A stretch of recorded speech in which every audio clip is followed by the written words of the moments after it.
The 4 journeys, 4 విధములైన ప్రయాణములు. God is infinite and his shadow is also infinite. మాయ పుట్టడం పరిమితంగానే పుట్టినప్పటికీ అది కూడా అనంతమే అయ్యింది అన్నారు బాబా. ఎందుకట? అసలు విషయం అనంతమైనదైనప్పుడు దాని నీడ కూడా అనంతమే అయ్యి తీరాలి కదా, అందుకని అది అనంతమయ్యింది. The shadow of God is the infinite space that accommodates the infinite gross sphere, which with its occurrences of millions of universes within and without the range of men's knowledge is the creation that issued from the point of finiteness in infinite existence, that is God. మొత్తం God స్పీక్స్లో ఆ చాప్టర్లో ఉన్నది అంతా చెప్పేశారు ఈ సెంటెన్స్లో బాబా. పరాత్పర పరబ్రహ్మ స్థితిలో ఉన్నటువంటి భగవంతుడు పరమాత్మ స్థితిలోనికి మారాడు. ఆ ప్రథమ ప్రేరణ ఏర్పడి, అంటే అనంతమైన భగవంతుడిలో అతి అంతము, అంత చిన్నది, చిన్న చుక్కలాగా మొదలైందట. ఆ సృష్టి బిందువు ద్వారా బయటికి వెలువడింది ఈ సృష్టి అంతా. బాబా అన్నారు, ఈ అనంతమైన ఈ స్థూల ప్రపంచం కొన్ని మానవుడికి తెలుసు. దీనిలో అనంతమైన స్థూల గోళాలు మానవుడికి ఇంకా అందుబాటులో లేనివి ఎన్నో ఉన్నాయి. వీడికి తెలిసినవి, వీడికి తెలియనివి అనంతముగా ఈ స్థూల ప్రపంచములో ఉన్నాయి. దీని అంతటిని మనం ఏమంటున్నాం? సృష్టి. తొలుత అతి అంతమైనటువంటి అతి చిన్న బిందువు నుండి ఉద్భవించింది, కానీ క్రమంగా అది విస్తృతమై అనంతముగా వ్యాపించింది. In these millions of universes are many systems with a planet, some in gas state, some in states of solidification, some which are stone and metal, some which also have vegetation, some which also have developed life forms such as worms, some also fish, some also birds, some also animals, and a few also humans.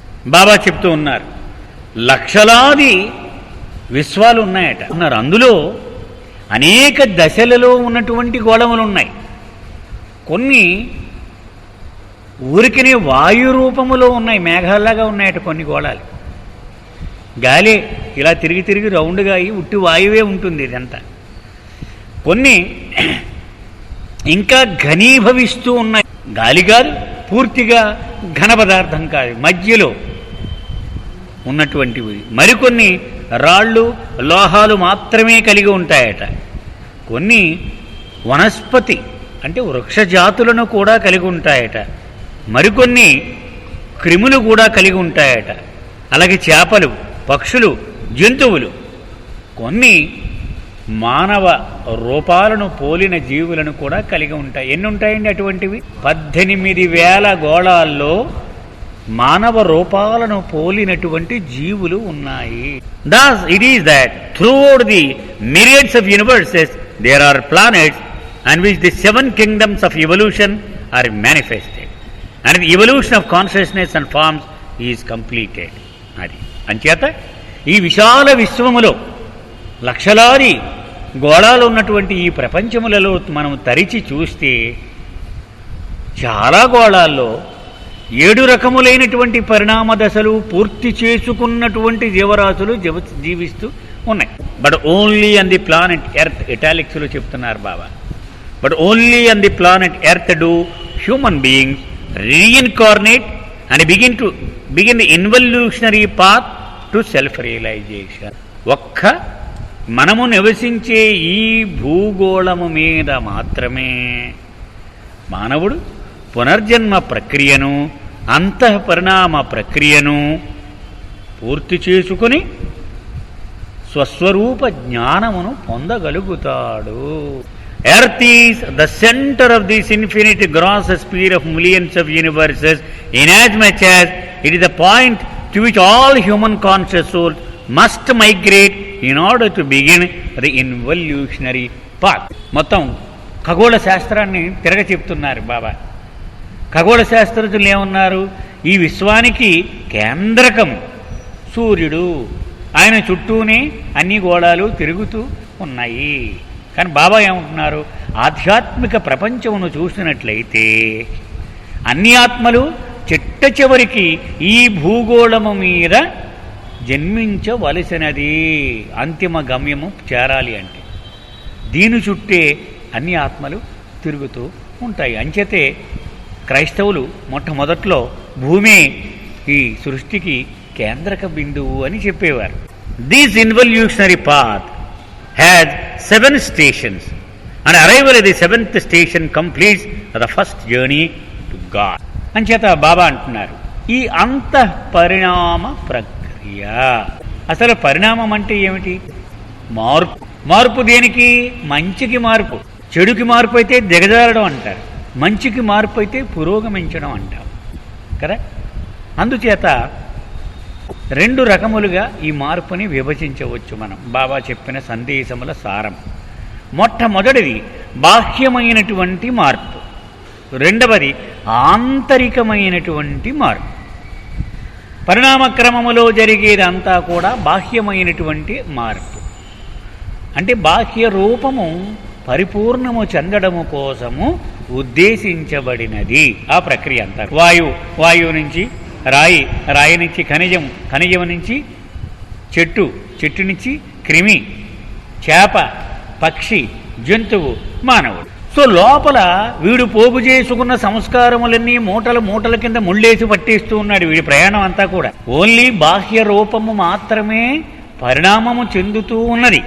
సంస్కారముల మూటలు మాత్రము ఉన్నట్టుగా ముడేసి లోపల తోసేస్తున్నాడు, load చేసేస్తూ ఉన్నాడు దీన్ని. So మానవుడిగా పుట్టిన తర్వాత ఈ మూటల సంగతి చూడడం మొదలుపెట్టాడు. ఎందుకని? బాహ్యమైనటువంటి మార్పు ఇక అవసరం లేదు. మానవుడి దేహమునకు మించినటువంటి పరిపూర్ణమైన రూపము ఇక లేదు. అందుకే బాబా అన్నారు, మొదటి మానవ దేహమును పొందగానే పరిణామ ప్రక్రియ అంతరించిపోతుంది, ఆగిపోయింది. బాబా ఏమన్నారు? జన్మలుగా ముడివేసిన ముళ్ళు అవి అంత తొందరగా విడవు, బిగిసిపోయి అవి మొరాయిస్తూ ఉంటాయి. కాబట్టి వీడిప్పుడు చస్తూ మానవుడిగానే పునర్జన్మ ప్రక్రియ ద్వారా ఈ ముడులన్నీ కొంచెం వదులు చేసేటువంటి కార్యక్రమం, షేకింగ్ ఆఫ్ సంస్కారాస్ అంటే సంస్కారములను వదులు చేసేటువంటి ప్రక్రియ. అదే రీఇన్కార్నేషన్ అన్నారు బాబా దాన్ని, పునర్జన్మ. ఈ పునర్జన్మ చాలా కాలము నడవగా అప్పుడు ముళ్ళన్నీ వదిలి అసలు లోపల విషయం ఏమిటో బయటికి తీద్దాము, ఈ పొట్లో పాములన్నీ బయటికి పడేయడం మొదలవుతుంది. దాన్ని ఏమన్నారు బాబా? అంత పరిణామం. అది కూడా మార్పే, కానీ బయట మార్పు కాదు. వాడు చచ్చి మళ్ళీ మనిషిగానే పుడతాడు, మళ్ళీ మనిషిగానే చేస్తాడు, మళ్ళీ మనిషిగానే పుడతాడు. బాహ్యమైన మార్పు లేదు, కానీ లోపల విషయం మాత్రం మార్పు ఉంది. కనుక దాన్ని పరిణామము అన్నారు. ఏ రకమైన పరిణామము? ఆంతరికమైన పరిణామం. బయట మాత్రం మనిషి దేహంతో పుడుతున్నాడు వాడు చచ్చాక కూడా, కానీ వాడిలో మార్పు ఏమిటి? ఈ సంస్కారములలో పరిణామము జరుగుతూ ఉన్నది. అంటే స్థూల సంస్కారములు సూక్ష్మ సంస్కారములుగా మారుతున్నాయి, సూక్ష్మ సంస్కారములు మానసిక సంస్కారములుగా మారుతున్నాయి. చివరికి అవి అంతరించిపోయి బ్రహ్మానుభవము దక్కుతుంది. బాహ్య పరిణామ క్రమమునకు ఏ విధముగా అయితే 7 రాజ్యములున్నాయో, ఆంతరికమైనటువంటి ఈ పరిణామ క్రమములో, అంతఃపరిణామ క్రమములో, ఇంగ్లీష్లో ఇన్వల్యూషన్, దీనిలో కూడా 7 మెట్లు ఉన్నాయి. మొదటి 7 మెట్లు పరిణామ ప్రక్రియలో, ఇక్కడ 7 మెట్లు అంతఃపరిణామ ప్రక్రియలో పూర్తి చేసుకుని ఆ 7వ మెట్టు ఎక్కగానే మొదటి ప్రయాణం పూర్తి అయిపోయింది అన్నారు. ఇప్పుడు మనం హెడ్డింగ్ ఏమిటి? 4 విధములైన ప్రయాణములు. అందులో మొదటిది అయిపోయింది. అంటే ఈ మెట్లన్నీ ఎక్కేసి నేను భగవంతుడను అనే గమ్యస్థానమును చేరుకున్నప్పుడు మొదటి ప్రయాణం పూర్తి. Although the completion of this journey is the goal of all human souls, only very few at any given moment embark upon it. ప్రతి జీవాత్మ కూడా తప్పనిసరిగా ఈ అనుభవమును పొందడానికే ప్రయాణం సాగించింది. కానీ నిజానికి అతి అరుదైన సంఖ్యలో ఆత్మలు మాత్రమే నేను భగవంతుడను అనే అనుభవం. మరి భావు కల్చరీ గారి పుస్తకం అనేక నెలల పాటు చదివాం. దాని నుంచి ఎందుకు అలా జరుగుతుందో చెప్పొచ్చు. మనం చెప్పగలరా ఎవరైనా? నేను భగవంతుడను అనేటువంటి గమ్యస్థానమును చాలా తక్కువ సంఖ్యలో ఆత్మలు మాత్రమే పొందగలవు. అవతార పురుషుని 7 విధములైనటువంటి కర్తవ్యములు, బాధ్యతలు అనేటువంటి చాప్టర్లో చాలా స్పష్టంగా మనం చెప్పుకున్నాం. ఏమిటి? తన శిష్యవర్గము 122 మందికి బ్రహ్మానుభవమును ప్రసాదించడము ఆయన మొట్టమొదటి బాధ్యత. అంతేకాకుండా మరికొన్ని డియర్ వన్స్, ప్రియాతి ప్రియమైన అతి కొద్ది మంది అదృష్టవంతులు అంటే మండలిలో లేకపోయినా వాళ్లకు కూడా నేను భగవంతుడను అని అంతిమ గమ్యమైనటువంటి అనుభవాన్ని ఇచ్చేస్తాడు ఆయన. వాళ్ళే సద్గురువులుగా పుట్టడానికి అర్హత ఉన్నవాళ్ళు. కానీ ఎక్కువ మందికి ఆయన ఇచ్చేది లిబరేషన్. ఎంతమందికైనా ఇచ్చేది, ఆయనకేం నెంబర్ లేదు. లిబరేషన్ అంటే ఏమిటి? శరీరము త్యాగం చేసిన తర్వాత బ్రహ్మానంద పరిస్థితిలోకి వెళ్ళిపోయి తిరిగి రానవసరము లేనటువంటి పరిస్థితి. దానినే మనం ముక్తి అంటాం, లిబరేషన్ అంటాం. ఎక్కువ మందికి, బహుశా 99 మందికి అదే ఇస్తూ ఉంటాడు. ఆ 1% వాళ్ళకి ఇది ఇస్తాడు. ఎందుకని? వాళ్ళ వల్ల చాలా పని ఉంది మళ్ళీ తిరిగి. అది బొందితో ఉన్నప్పుడే వస్తుంది అది. అందుకే తుకారం బొందితో కైలాసం అంటారు. ఏమో విమానం వచ్చేస్తుంది నీకోసం అని చెప్తాడు ఆయన. ఆ విమానం వచ్చేసింది, ఊరులందరూ విమానం వచ్చేసింది తుకారం కోసం అన్నారంటే ఈ దేహంతో ఉండగానే నేను భగవంతుడను అనే స్థితిని పొందాడు అతను. ఆ విమానం ఎక్కి అలా వెళ్ళిపోయాడు. అది దేహం ఉండగానే సాధ్యం. ఈ దేహము ఉండగానే వాడికి అనుభవం రావాలి. దేహం వదిలేసిన తర్వాత ఈ గాడ్ రియలైజేషన్ అనేది రాదు. దేహం వదిలేసాక వచ్చేది లిబరేషన్ మాత్రమే. వాడు మళ్ళీ సద్గురువుగా తిరిగి కిందికి రావడానికి వాడికి ఆ రోల్ ప్లే, ఆ బాధ్యత ఉండదు వాడికి. ఓన్లీ రియలైజేషన్ వచ్చిన వాడికి. అందుకే పాద్రి సద్గురువు అన్నాడు, పెండు సద్గురువు అన్నాడు. చూడండి బాబా చెప్పిన దానిలో మణి సద్గురువు అన్నారు. అంటే వీళ్ళే సద్గురువులుగా వచ్చేవారు. The arrival at the end of this journey is the drowning of individuality in the ocean of infinite consciousness. And as the journey's completion is the soul's absorption in the state of I am God with full consciousness, and as God experiences infinite power, knowledge and bliss. So ఏమవుతుందట ఇక్కడ ఈ realisation దగ్గర? ఇప్పటి వరకు నేను నేను నేను అనుకున్నవాడు అనంత సాగరమైనటువంటి బ్రహ్మ చైతన్యములో మునిగిపోయి ఆ నేనుని చెరిపేసుకుని ఆ సముద్రంలో లీనమైపోతాడు. నేను భగవంతుడను అని భగవంతుని లక్షణత్రయమైన అనంత జ్ఞానము, అనంత శక్తి, అనంత ఆనందమును సంపూర్ణముగా అనుభవములోనికి తెచ్చుకోగలుగుతాడు. Out of all the souls who complete the first journey, a very few enter the second journey. సరే, మొట్టమొదటి జర్నీ చెప్పేసుకున్నాం కదా, అది అందరికీ ఆషామాషిగా వచ్చేది కాదు ఇది కదా. చాలా అతి కొద్ది మంది అరుదైనటువంటి ఆత్మలకు మాత్రమే దక్కేది అది. ఇలాగ దక్కిన ఆత్మలు మొట్టమొదటి ప్రయాణం చేసిన వాళ్ళు అందరూ రెండో ప్రయాణం చేయాలని గ్యారంటీ ఏమీ లేదంటున్నారు బాబా. అంటే మనం ఇవి 4 మెట్లు అనుకుందాం. మొదటి మెట్టు ఎక్కిన వాళ్ళు అందరూ రెండో మెట్టు ఎక్కక్కర్లా. కొంతమంది ఆ 1లో ఉన్నవాళ్ళు 2లోకి కూడా, అంటే రెండవ ప్రయాణం కూడా చేస్తారు. This journey has no stations. ఇక్కడ 7 మెట్లు, 5 స్టేషన్లు, 7 స్టేషన్లు, 6 స్టేషన్లు ఇలా ఉండవు. Non stop. It is an instantaneous journey, the journey of infinite consciousness being shaken from its absorption in I am God state to abiding in God as God. In this state, individuality is regained, but individuality is now infinite, and this infinity includes gross consciousness, and so as man and God, he experiences infinite power, knowledge and bliss in the midst of most finiteness. The unlimited soul knows its unlimitedness in the midst of limited. ఈ chart మనం చూడగలిగితే చాలా బ్రహ్మాండంగా ఇక్కడ బాబా చెప్పారు.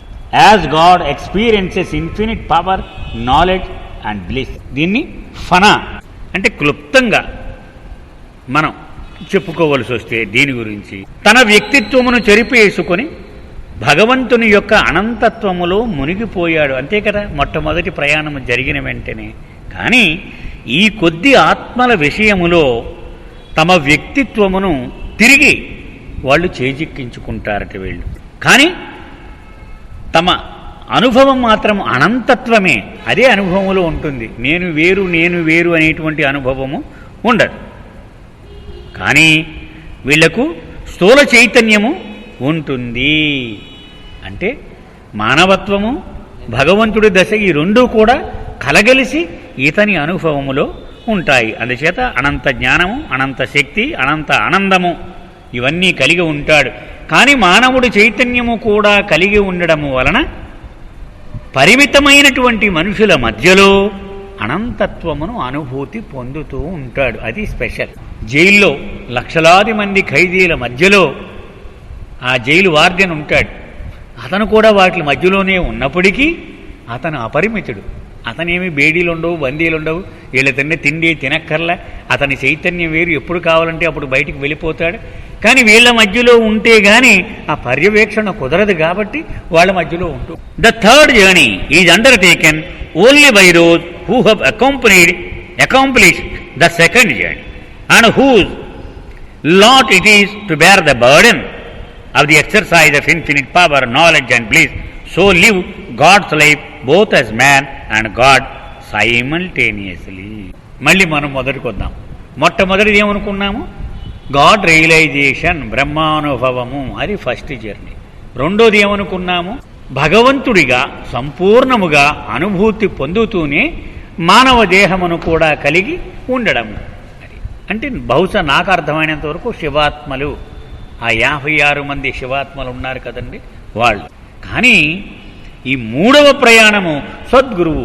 ఈ 5గురికి మాత్రమే వాళ్ళ తలరాతలో రాసి ఉంటుందట. అనంత చైతన్యమును పొందిన తర్వాత మళ్ళీ ఈ రొంపిలోనికి అడుగు పెట్టవలసి ఉన్నది నీవు.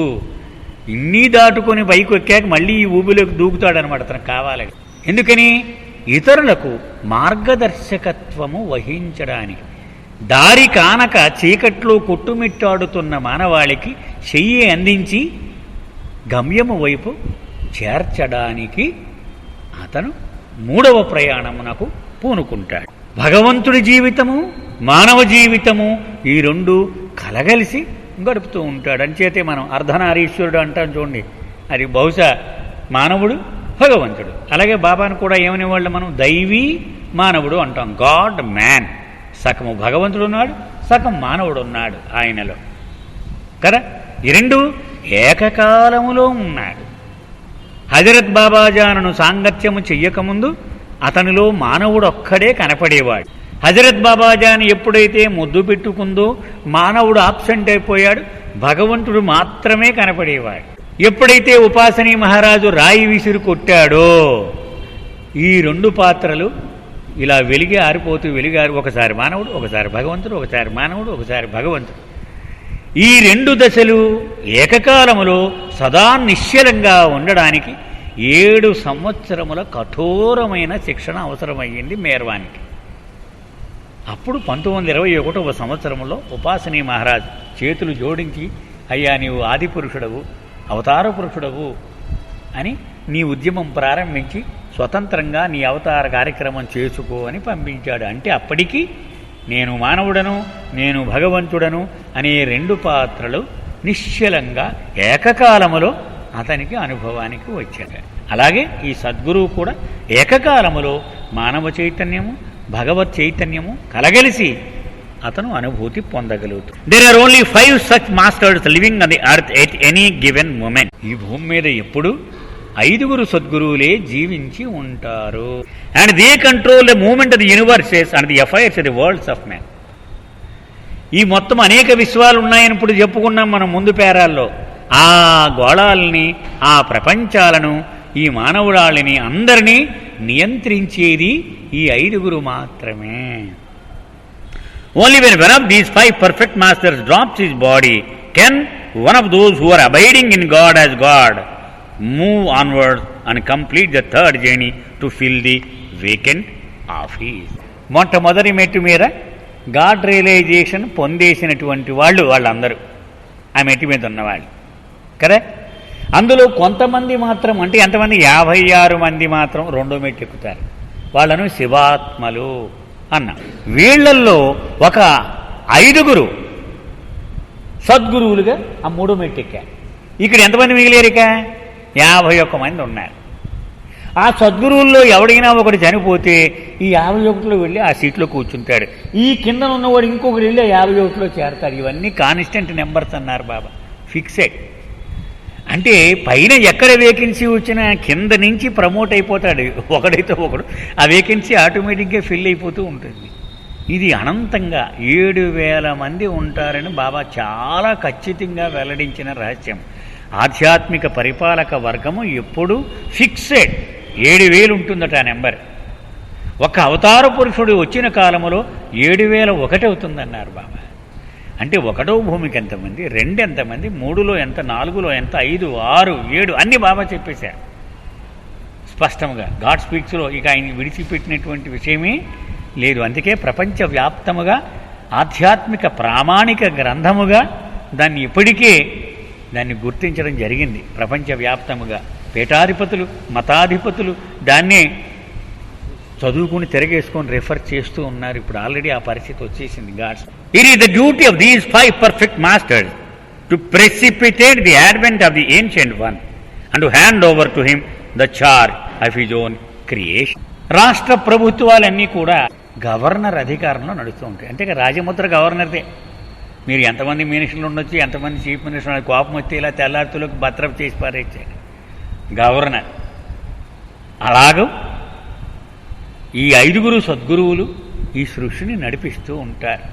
కానీ కాన్స్టిట్యూషనల్ బ్రేక్ డౌన్ వచ్చేసింది అనుకోండి, అంటే రాజ్యాంగ సంక్షోభము, రాష్ట్రంలోని పరిస్థితి అధికారముల యొక్క చెయ్యి దాటిపోయిందనమాట. ఇంక సరిపోవటల్లా వీళ్ళ శక్తి సామర్థ్యాలు. అప్పుడు రాష్ట్రపతి ఏం చేస్తాడు? అత్యయిక పరిస్థితిని ప్రకటించి తన చేతుల్లోకి తీసేసుకుంటాడు.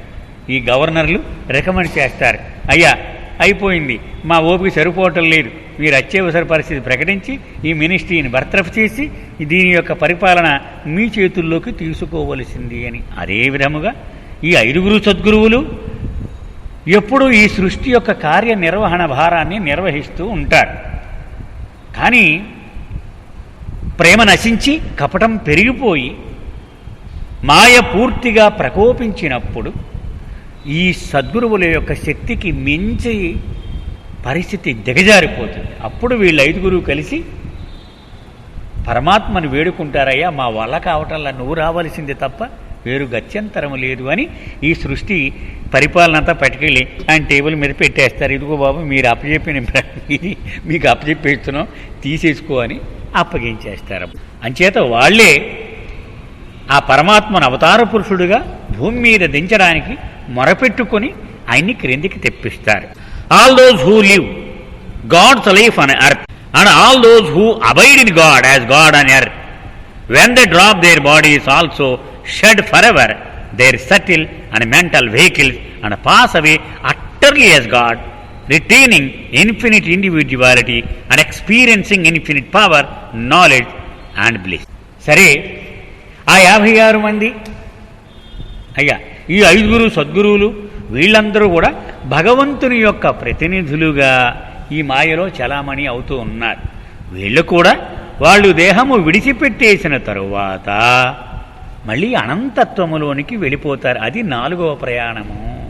తమ వ్యక్తిత్వమును నిలుపుకుంటూనే అనంత శక్తిని, అనంత ఆనందమును, అనంత జ్ఞానమును అనుభవిస్తూ అలాగూ శాశ్వతముగా నిరంతరము అలా ఉండిపోతారు. In reality these 4 journeys are never journey, for God has nowhere to journey. ప్రయాణం చేయలేరు వీళ్ళు, కానీ ఒక దశ నుంచి ఒక దశలోనికి మారాడంతే. భగవంతుడేమి కదిలి ఒక చోటు నుంచి మరొక ప్రదేశానికి వెళ్ళలేదు.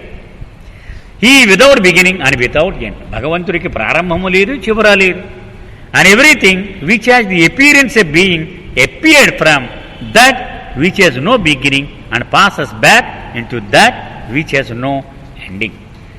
మనకి ఇప్పుడే ప్రారంభించినట్టు కనిపిస్తున్న వస్తువులన్నీ, అయ్యో ఇప్పుడు అంతమైపోయాయి అనిపిస్తున్న వస్తువులన్నీ కూడా అసలు ఎప్పుడు ఉన్నటువంటి వస్తువు ఒకటే ఉంది, దాని నుంచే ఇవన్నీ వస్తూ ఉంటాయి, పడిపోతూ ఉంటాయి. పెద్ద కెరటం వస్తుంది, మళ్ళీ పడిపోతుంది. అవి అనంత సాగరంలో నుంచే పుడుతూ ఉన్నాయి, అనంత సాగరంలోనే పడిపోతూ ఉన్నాయి. అసలు ఉన్నది సముద్రం. ఇది మధ్య మధ్యలో ఇలా పైకి వచ్చినట్టు కనపడుతుంది, కిందకు పడిపోయినట్టు కనపడుతుంది. అందుకే అనంత అస్తిత్వమే భగవంతుని ప్రవృత్తి. బాబా ఎప్పుడు చెప్తూ ఉంటారు, ఉన్నది అనే వస్తువు ఏదైతే ఉన్నదో అదే భగవంతుడు. ఆయనకున్నటువంటి లక్షణం.